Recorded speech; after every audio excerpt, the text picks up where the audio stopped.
Microphone লাগবে। তারপরে ওই যে নির্বাচিত সভাপতি আছে আমার কাছে তো আছে তাই না? তারপর নির্বাচিত সভাপতি এটা আছে, তারপরে ওই কথাটাই হবে ওদের নাম দিয়ে আমার। এরপরে আমি যেভাবে বলবো সেভাবে বলে যাব, ঠিক আছে? আমি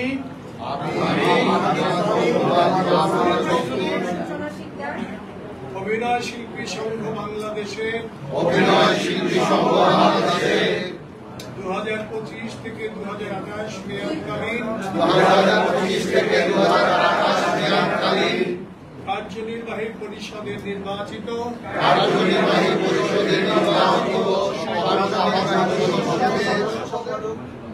শপথ গ্রহণ করিতেছি যে আমি অভিনয় শিল্পী সংঘের গঠনতন্ত্রের আলোকে আমার উপর অর্পিত যাবতীয় দায়িত্ব সততা এবং নিষ্ঠার সাথে পালন করিব। আমি শিল্পীদের অধিকার প্রতিষ্ঠার লক্ষ্যে নিরলসভাবে কাজ করিয়া যাইব। আমি শিল্পীদের স্বার্থ বিরোধী কোনো কাজ করিব না। আমি সংগঠন বিরোধী কোনো কাজ করিব না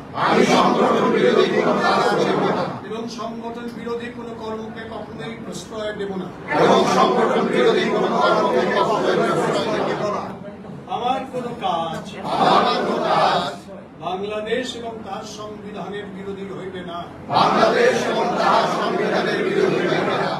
একজন শিল্পী হিসেবে সামাজিক দায়বদ্ধতা থেকে দেশের বৃহত্তর জনগোষ্ঠীর মঙ্গল সাধনে আমার সকল কার্যক্রম পরিচালিত হইবে। জয় হোক অভিনয় শিল্পী সংসদে।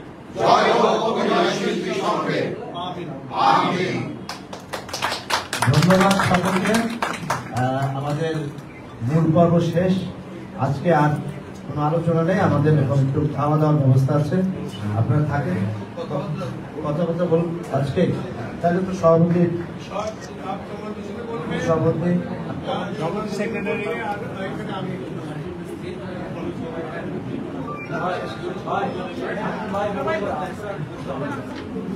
আজকের এই শপথ গ্রহণ অনুষ্ঠানে আসলে মানে জায়গাটা খুব জায়গায় লেগে আছে। আমরা একটা নতুন সময়ে দিকে ধাবিত হচ্ছি। 2025 থেকে 2008 বাংলাদেশ ইতিহাসে অনেকগুলি ঘটনা আমরা নিশ্চয়ই বুঝতে পারি। তারপরে আবার আসবে হচ্ছে নতুন নির্বাচিত সরকার। তার মানে রাজনৈতিক কাল মাতার একটা পরিস্থিতির মধ্য দিয়ে আমরা যাচ্ছি এবং অভিনয় শিল্পী সংঘ তার দায়িত্ব অনেক। 1000 খানিক অভিনয় শিল্পী আছে বাংলাদেশে এবং তাদের যে পরবর্তী তাদের কর্ম পরিকল্পনা কি হবে, তারা কিভাবে ঠিকঠাক থাকবে এবং সমাজে তাদের অবস্থান কি হবে। আপনারা জানেন অভিনয় শিল্পী এটি পেশা নয়, বাংলাদেশে রাষ্ট্রীয়ভাবে এটি কোনো পেশা নয়। এই পেশা শুধু পেশা হিসেবে স্বীকৃতি আদায় করাই একটা বিরাট বড় যুদ্ধ হয়ে যাচ্ছে। এরপর আছে আমাদের অর্থনৈতিক অবস্থা এবং সামাজিকভাবে আমাদের নিরাপত্তা এবং আমাদের নিজেদের উৎকর্ষ, অনেকগুলি বিষয় আছে। আমার যারা আছেন আমার সাথে, আমরা যারা নির্বাচিত হয়েছে অথবা আপনারা আমাদের যাদের নির্বাচিত করেছেন, তাদের কাছে আপনাদের প্রত্যাশা সবসময় জানাবেন। আপনারা কি চান সেটা জানাবেন। আমরা আমাদের সাধ্য মতো সেগুলো বিধান করার চেষ্টা করি।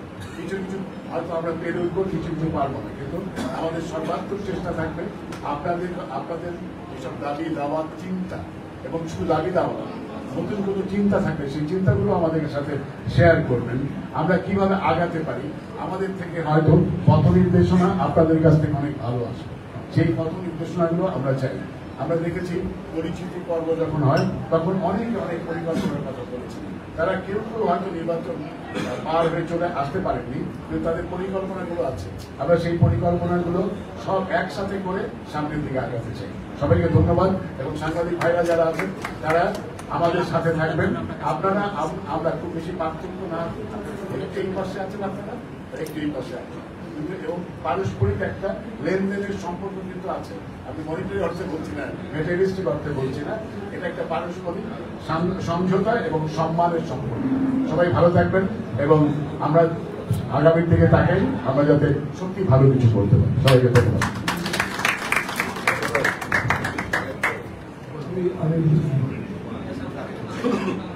আজকে যে অবস্থাতেই আমরা বসি না কেন,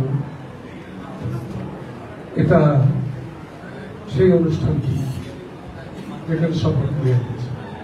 সুতরাং সবাই অল্প কয়েকজন মাত্র আরো কিছু কথা অল্প সময়ের জন্য বলবে। এখন নবনির্বাচিত সাধারণ সম্পাদক অপু বিষয়। ধন্যবাদ সবাইকে, সকল গণমাধ্যম কর্মীকে আমাদের এই শপথ গ্রহণ অনুষ্ঠানে আসার জন্য আন্তরিকভাবে অভিনয় শিল্পী সংঘের পক্ষ থেকে শুভেচ্ছা জানাচ্ছি। সামনে 2025 থেকে 28 একটা দীর্ঘ পথ এবং অনেকগুলো সিচুয়েশনের মধ্যে দিয়ে আমাদের যেতে হবে।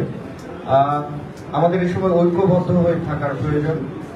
সাংবাদিক এবং অভিনয় শিল্পী আমরা একই মাধ্যমের, আমরা একে অপরের পরিপূরক। সর্বোচ্চ সহযোগিতা আমাদের পক্ষ থেকে আপনারা পাবেন, আর আপনাদের পক্ষ থেকে সর্বোচ্চ সহযোগিতাটুকু আশা করছি, কারণ প্রতিটা মুহূর্তে আমাদের একে অন্যকে লাগবে। আর অভিনয় শিল্পী সংঘ বরাবরই তার অভিনয় শিল্পীদের স্বার্থ সংশ্লিষ্ট বিষয়গুলো সবসময় দেখে এসছে।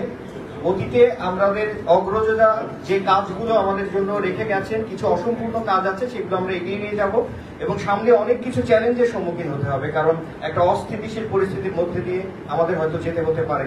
সেই ক্ষেত্রে সবার সাহায্য লাগবে এবং একসঙ্গে হাতে হাত রেখে শিল্পী এবং আমাদের যারা মিডিয়ার সাংবাদিক ভাইরা আছেন, আমরা একসঙ্গে পথ চলব।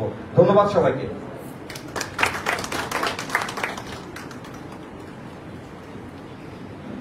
এবারে বিদায়ী সভাপতি নাসিম। আমি না আজকাল বলতে গেলে ভুল হয়ে যায়, এই জন্য নাম বলি না। আমি নাম নাসিম এখন বলবে। ধন্যবাদ। অভিনয় শিল্পী সংঘের এই যে ধারাবাহিক নির্বাচনের যে প্রক্রিয়া, এতে করে আজকে যে নতুন কমিটি এসেছে, প্রথম থেকে আমি স্বাগত জানাই, অভিনন্দন জানাই। তিনটি নির্বাচনের পরে 3টি নির্বাচনে আমি অংশগ্রহণ করেছি এবং এই সংঘের হয়ে কাজ করেছি, কিন্তু আমরা ধীরে ধীরে এমন একটা জায়গায় পৌঁছেছি যে এইখানে আসলে নির্বাচন করতে গেলে কিছু সম্পর্কের অবনতি হয়। যারা নির্বাচিত হন না এবং যারা নির্বাচিত হন, সেখানে একটা দলাদলির বিষয় দেখা যায়। কিন্তু সেখান থেকে আমরা উত্তীর্ণ হয়েছি এভাবে যে আমাদের নির্বাচনের স্লোগানই থাকে, জিতবে 21, হারবে না কেউ।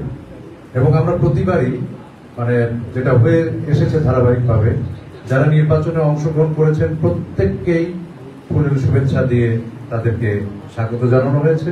এবং আজকেও আমার খুবই ভালো লাগছে যে এখানে নির্বাচনে অংশগ্রহণকারী আমাদের খুবই প্রাণপ্রিয় ছোট ভাই, অনেক সবার পছন্দের শিল্পী প্রিয় শাহেদ শরীফ খান এখানে এসেছেন, নির্বাচনে অংশগ্রহণ করেছেন সংগঠনকে ভালোবেসে।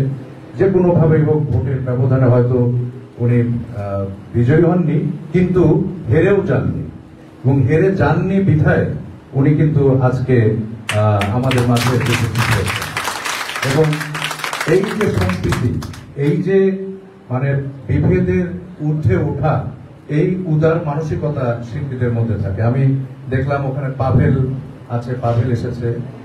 তার এটাকে যে শুধু ভোটের ব্যবধানে নির্বাচিত হলেই সংঘ হয়ে আছে, না হলে নাই, সেই জায়গা থেকে অভিনয় শিল্পী সংঘ বেরিয়ে এসেছে।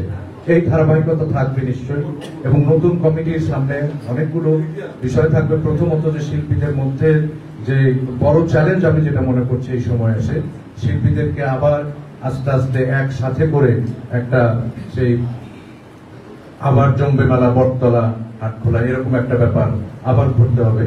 সেরকম নিশ্চয়ই ঘটবে। তো যা হোক, তারা নতুন নতুন পরিকল্পনা করবেন এবং এই সংঘকে এগিয়ে নিয়ে যাবেন। সকল শিল্পীর মনের কথাগুলো বুঝবেন, সকল সমালোচনাকে গুরুত্ব দিয়ে নতুন পথে নতুন উদ্যমে এগিয়ে যাবেন এই বিশ্বাস করি। আবারও নতুন কমিটির জন্য শুভকামনা এবং অভিনন্দন।